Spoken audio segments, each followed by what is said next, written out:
ദിവ്യമാം ശാന്തിതൻ ദൂതനായി എന്നെ നീ നിത്യം അയക്കേണമേ. അസീസിയിലെ സ്നേഹഗായകനായ വിശുദ്ധ ഫ്രാൻസിസിൻ്റെ വാക്കുകളാണിവ.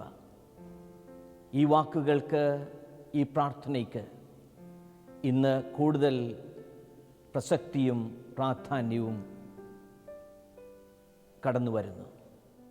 ഫ്രാൻസിസ് മാർപ്പാപ്പ തൻ്റെ സഭയുടെ പരമോന്നത അജപാലന ശുശ്രൂഷാ ദൗത്യം ഏറ്റെടുത്തപ്പോൾ അസീസിയിലെ ഫ്രാൻസിസിൻ്റെ നാമധേയം സ്വീകരിച്ചു. ആ ജീവിതം കൂടുതൽ ഇന്ന് സഭയ്ക്കും സമൂഹത്തിനും പ്രചോദനം നൽകും എന്നുള്ള ഉറപ്പുകൊണ്ടാണ് അങ്ങനെ ഒരു തീരുമാനം. ഫ്രാൻസിസ് മാർപ്പാപ്പ പ്രസിദ്ധീകരിച്ച അങ്ങേയ്ക്ക് സ്തുതി ലൗദാത്തോ സി എന്ന പരിസ്ഥിതിയുടെ പരിപാലന ഡിക്രിയിൽ അതിൻ്റെ 10ാമത്തെ ഖണ്ഡികയിൽ ഫ്രാൻസിസ് അസീസിയുടെ കാലിക പ്രസക്തിയെപ്പറ്റി വിവരിക്കുന്നുണ്ട്. അദ്ദേഹം പറയുന്നു, റോമിൻ്റെ മെത്രാനായി തിരഞ്ഞെടുക്കപ്പെട്ടപ്പോൾ എൻ്റെ മാർഗദർശിയും പ്രചോദനവുമായി ഞാൻ തിരഞ്ഞെടുത്ത പേരുകാരൻ്റെ ആകർഷകവും നിർബന്ധ ബുദ്ധി പ്രകടിപ്പിക്കുന്നതുമായ രൂപത്തിലേക്ക് തിരിയാതെ ഈ ചാക്രിക ലേഖനം എഴുതുവാൻ ഞാൻ ആഗ്രഹിക്കുന്നില്ല. അതിൻ്റെ കാരണം ഫ്രാൻസിസ് മാർപ്പാപ്പ ഈ ഖണ്ഡികയിൽ തന്നെ വിവരിക്കുന്നുണ്ട്. അദ്ദേഹം എടുത്തു പറയുന്നു, ഏറ്റവും ദുർബലരായവരെക്കുറിച്ചുള്ള കരുതലിൻ്റെയും സന്തോഷത്തിൻ്റെയും ആധികാരികമായും ജീവിക്കുന്ന ഒരു സമഗ്ര പാരിസ്ഥിതികതയുടെയും സർവോത്തമ ഉദാഹരണമാണ് വിശുദ്ധ ഫ്രാൻസിസ്. ഒരു ഇൻ്റഗ്രൽ എക്കോളജിയുടെ പ്രവാചകനായി വിശുദ്ധ ഫ്രാൻസിസ് അസീസിയെ പാപ്പ പ്രത്യേകമായി എടുത്തു കാണിക്കുന്നു. അദ്ദേഹം തുടർന്ന് എഴുതുന്നു, അക്രൈസ്തവരും അദ്ദേഹത്തെ ഏറെ സ്നേഹിക്കുന്നു. ദൈവത്തിൻ്റെ സൃഷ്ടിയെക്കുറിച്ചും ദരിദ്രരെക്കുറിച്ചും ബഹിഷ്കൃതരെക്കുറിച്ചും അദ്ദേഹത്തിന് പ്രത്യേക കരുതലുണ്ടായിരുന്നു.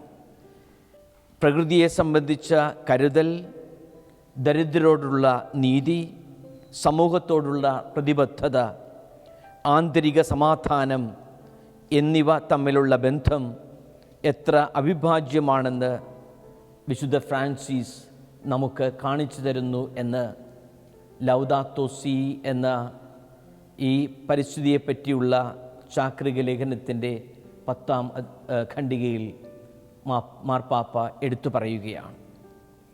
എന്തുകൊണ്ട് ഇപ്പോഴും അസീസിയിലെ ഫ്രാൻസിസിൻ്റെ ജീവിതവും പ്രബോധനവും പ്രസക്തി കണ്ടെത്തുന്നു?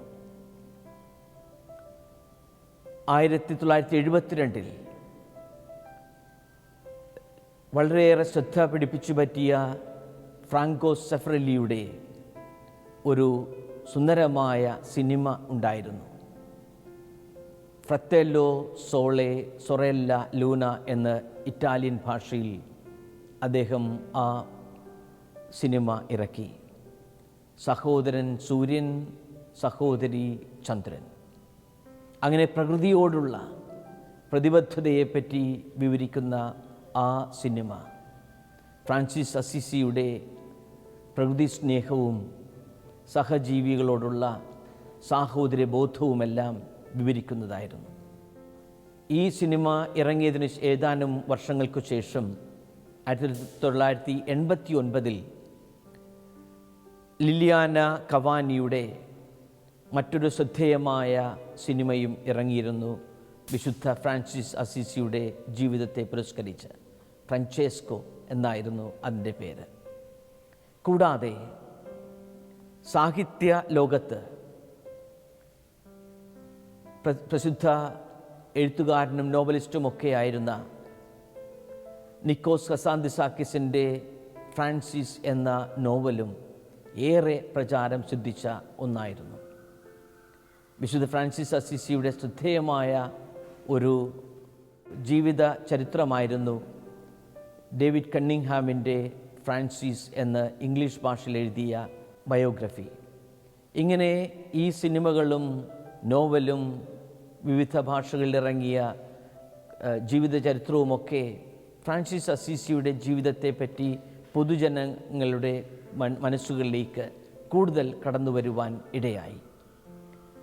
ഇന്നും അദ്ദേഹത്തിൻ്റെ ജീവിതത്തിന് ഏറെ പ്രസക്തി ഉണ്ട് എന്ന് നമ്മെ അത് ഓർമ്മിപ്പിക്കുകയാണ്.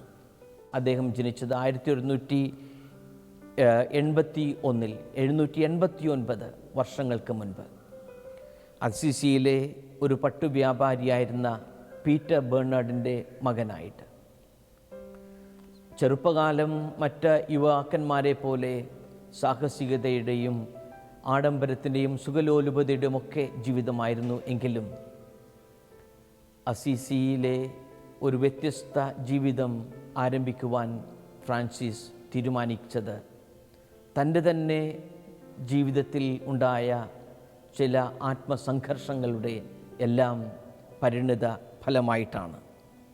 അങ്ങനെ അദ്ദേഹം ജീവിതത്തിൽ തനിക്ക് ഈ എല്ലാം ഉപേക്ഷിച്ചുകൊണ്ട് ഇറങ്ങിപ്പുറപ്പെടുവാൻ തീരുമാനിക്കുന്നു.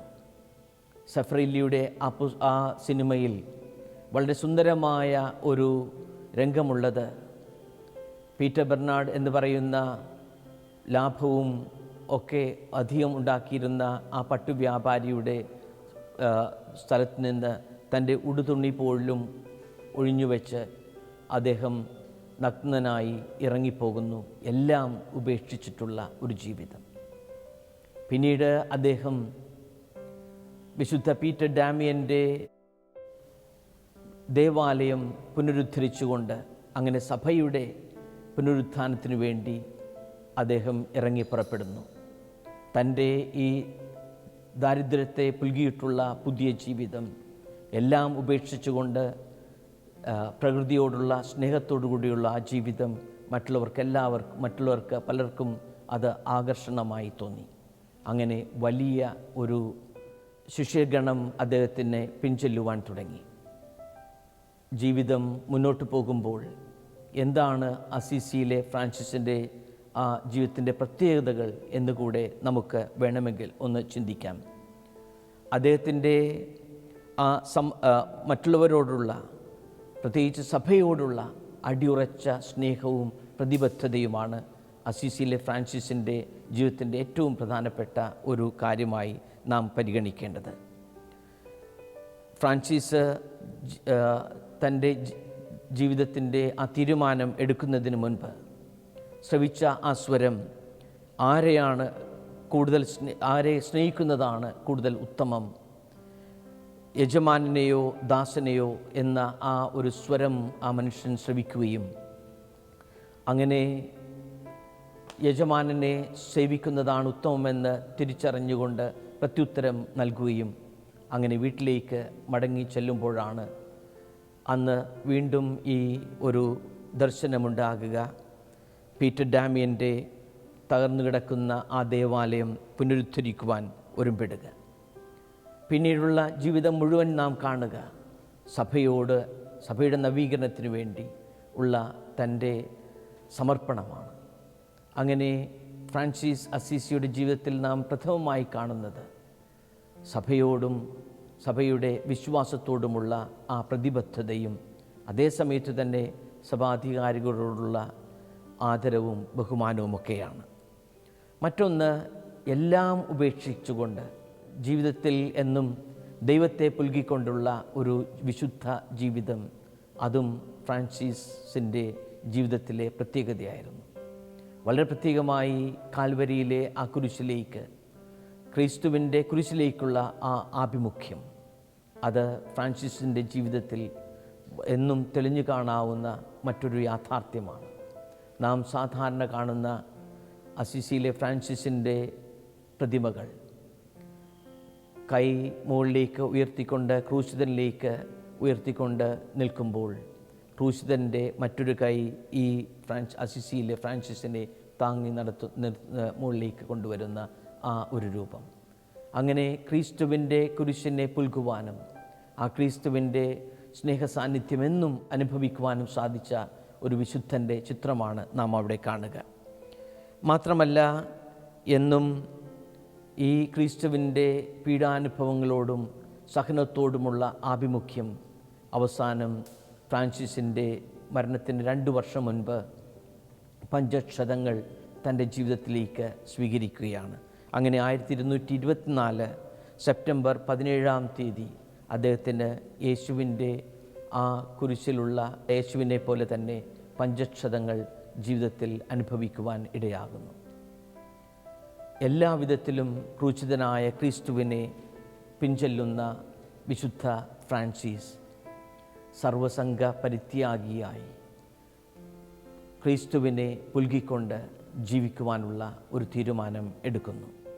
സാഹിത്യത്തിന് നൊബേൽ സമ്മാനം ലഭിച്ച ജർമ്മൻ നോവലിസ്റ്റായ ഹെർമൻ ഹെസെ അദ്ദേഹത്തിൻ്റെ സിദ്ധാർത്ഥ എന്ന നോവലിൽ പ്രത്യേകമായി പറയുക, ഫ്രാൻസിസ് എന്ന ആ ഒരു പ്രധാന കഥാപാത്രത്തെ ലോകത്തിലുള്ള എല്ലാ കലാകാരന്മാർക്കും എഴുത്തുകാർക്കും ജീവിതത്തിൻ്റെ അർത്ഥം അറിഞ്ഞ് ജീവിക്കുവാൻ ആഗ്രഹിക്കുന്ന എല്ലാവർക്കും അനുകരിക്കുവാൻ സാധ്യതയുള്ള ഒരു വ്യക്തിയായി എടുത്തു കാണിക്കുന്നുണ്ട്.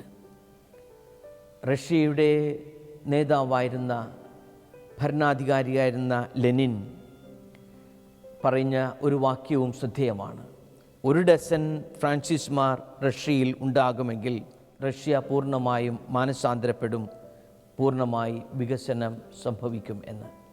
കാരണം വിശുദ്ധ ഫ്രാൻസിസിൻ്റെ പോലെയുള്ള ജീവിതം കൊണ്ട് സമൂഹത്തിന് തന്നെ വലിയ ഒരു മാറ്റം സംഭവിക്കുമെന്നുള്ള ആ ഒരു കാരണം കൊണ്ടാണ് അദ്ദേഹം അപ്രകാരം അഭിപ്രായപ്പെട്ടത്.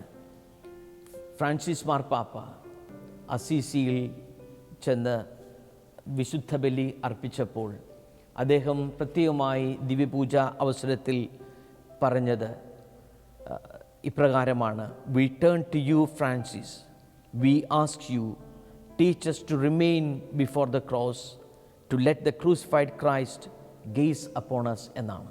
അതായത് വിശുദ്ധ ഫ്രാൻസിസെ, നിന്നിലേക്ക് തിരിഞ്ഞ് നിൻ്റെ അടുത്ത് വന്ന് നിന്നോട് ഒരു കാര്യം ഞാൻ ചോദിച്ചു കൊള്ളട്ടെ.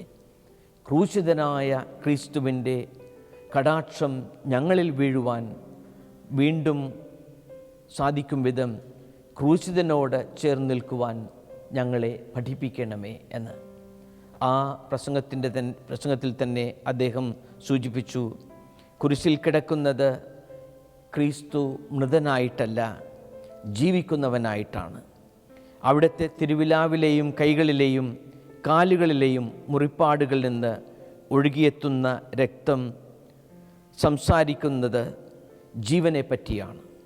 കണ്ണുകൾ അടച്ചല്ല യേശു കുരിശിൽ ശയിക്കുന്നത്, അവ മലർക്കെ തുറന്ന് നമ്മുടെ ഹൃദയത്തെ സ്പർശിച്ചുകൊണ്ടാണെന്ന് ഫ്രാൻസിസ് മാർപ്പാപ്പ വ്യക്തമാക്കുന്നു.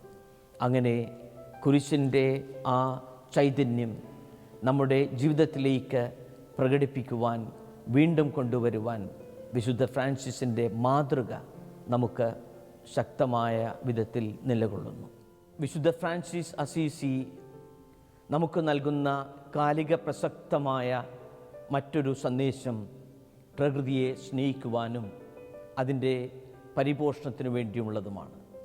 കേരള കാത്തലിക് മെത്രാൻ സമിതിയുടെ പരിസ്ഥിതി സംരക്ഷണത്തെക്കുറിച്ചുള്ള രേഖയിൽ പച്ചയായ പുൽത്തകിടിയിലേക്ക് എന്ന ആ പോളിസി ഡോക്യുമെൻറ്റിൽ പറയുക, പരിസ്ഥിതി പ്രശ്നം ഒരു ജൈവ പ്രശ്നം മാത്രമല്ല, ആത്യന്തികമായി അതൊരു ധാർമ്മിക പ്രശ്നവും ആത്മീയ വിഷയവുമാണ്. എന്തെന്നാൽ പരിസ്ഥിതി സംബന്ധമായ പ്രശ്നങ്ങൾ നമ്മുടെ സാമ്പത്തിക ബന്ധങ്ങളും ഊർജ വിനിയോഗ രീതിയും നീതിപൂർവകമായ വിഭവ വിനിയോഗവും പ്രകൃതിയോടുള്ള നമ്മുടെ ആത്മീയ നിലപാടുകളുമാണ് വ്യക്തമാക്കുന്നതെന്നാണ്. അതായത് അനുദിന ജീവിതത്തിൽ പാലിക്കേണ്ട ചില കാര്യങ്ങൾ മാത്രമല്ല, പ്രകൃതി സംരക്ഷണം എന്നത് ഒരു ധാർമ്മിക പ്രശ്നത്തോടൊപ്പം തന്നെ ആത്മീയമായി പ്രാധാന്യമറിയിക്കുന്ന ഒരു കാര്യം കൂടെയാണ്. കപ്പുച്ചിൻ സഭാംഗമായ ബോബി ജോസ് കട്ടിക്കാട്ടച്ചൻ്റെ ഒരു അവതാരിക ഭൂമിപാഠങ്ങൾ എന്ന പുസ്തകത്തിൽ കൊടുത്തിട്ടുണ്ട്. ആ പുസ്തകത്തിൻ്റെ അവതാരികയുടെ ആരംഭത്തിൽ അദ്ദേഹം എഴുതിയിരിക്കുന്നത് ഇപ്രകാരമാണ്: മതത്തിൽ നിന്ന് പച്ച ചോർന്നാൽ പിന്നെ അത് മൃതമാണ്. സുഗന്ധമില്ലാത്ത അനുഷ്ഠാനങ്ങളും നിശബ്ദം അല്ലാത്ത പ്രാർത്ഥനകളും മനനമില്ലാത്ത ഭാഷണങ്ങളും കൊണ്ട് അത് വാഴ്വിനെ ഭാരപ്പെടുത്തും. ശരിക്കും മരിച്ചവരുടെ ഒരു നഗരത്തിൽപ്പെട്ടതുപോലെ പ്രപഞ്ചവൃക്ഷത്തെ തിരിച്ചറിയുവാൻ സഹായിച്ചില്ലെങ്കിൽ പിന്നെ എന്തിനാണ് നമ്മുടെ മതപാഠങ്ങൾ? ശരിയല്ലേ? മതം ധാർമ്മികമായും ആത്മീയമായും പ്രപഞ്ചത്തിൻ്റെയും ചുറ്റുപാടിൻ്റെയും എല്ലാം സംരക്ഷണത്തിനു വേണ്ടി കൂടെ നിലകൊള്ളുമ്പോഴാണ് യഥാർത്ഥത്തിൽ അതിൽ പച്ചപ്പ്, ജീവൻ നിലനിൽക്കുക. ഫ്രാൻസിസ് മാർപ്പാപ്പ ഈ ലൗദാത്തോ സി അങ്ങേക്ക് സ്തുതി എന്ന ഈ പ്രബോധന രേഖയിൽ പ്രത്യേകമായി നമ്മോട് എടുത്തു പറയുക, ഫ്രാൻസിസ് അസീസിയുടെ ജീവിതത്തിൽ നിന്നും പ്രചോദനം ഉൾക്കൊണ്ടുകൊണ്ട് ഈ പ്രപഞ്ചത്തിൻ്റെ നിലനിൽപ്പിനു വേണ്ടി, പരിസ്ഥിതിയുടെ നിലനിൽപ്പിനു വേണ്ടി നമുക്ക് ദൈവം ദാനമായി നൽകിയിട്ടുള്ള ഈ പ്രപഞ്ചത്തെ, ഈ ഭൂമിയെ കൂടുതൽ ഹരിതാഭമാക്കിക്കൊണ്ട് നിർത്തുവാനും വേണ്ടിയാണ്. ഇതാണ് ഫ്രാൻസിസ് അസീസി നമുക്ക് നൽകുന്ന കാലിക പ്രസക്തമായ മറ്റൊരു പ്രധാനപ്പെട്ട ചിന്തയും ജീവിത ശൈലിയും. നമുക്ക് പ്രത്യേകമായി പ്രാർത്ഥിക്കാം, പ്രവർത്തിക്കാം. ഈ പ്രപഞ്ചത്തിൻ്റെ നല്ല നിലനിൽപ്പിനു വേണ്ടി, ഈ ഭൂമിയുടെ ഹരിതാഭമായ നിലനിൽപ്പിനു വേണ്ടി പരിശ്രമിക്കാം, കൈയോർക്കാം. വിശുദ്ധ ഫ്രാൻസിസ് അസീസിയുടെ ധന്യമായ ജീവിതത്തിൽ നിന്ന് പ്രചോദനം ഉൾക്കൊണ്ടുകൊണ്ട് ആ സ്നേഹഗായകൻ ആലപിച്ചതുപോലെ, ദിവ്യമാം ശാന്തിതൻ ദൂതനായി എന്നെ നീ നിത്യം അയക്കേണമേ. അങ്ങനെ ശാന്തിയുടെ ഉപകരണങ്ങളായി നമുക്കിന്ന് സമൂഹത്തിൽ വ്യാപരിക്കാം. പ്രകൃതിയുടെ സംരക്ഷകനാകുവാൻ നമുക്ക് പങ്കുചേരാം. അങ്ങനെ ഈ ഭൂമി കൂടുതൽ ഹരിതാഭമായി സംരക്ഷിക്കുവാൻ നമുക്കും പ്രതിജ്ഞാബദ്ധരാകാം. ദൈവം നമ്മെ സമൃദ്ധമായി അനുഗ്രഹിക്കട്ടെ.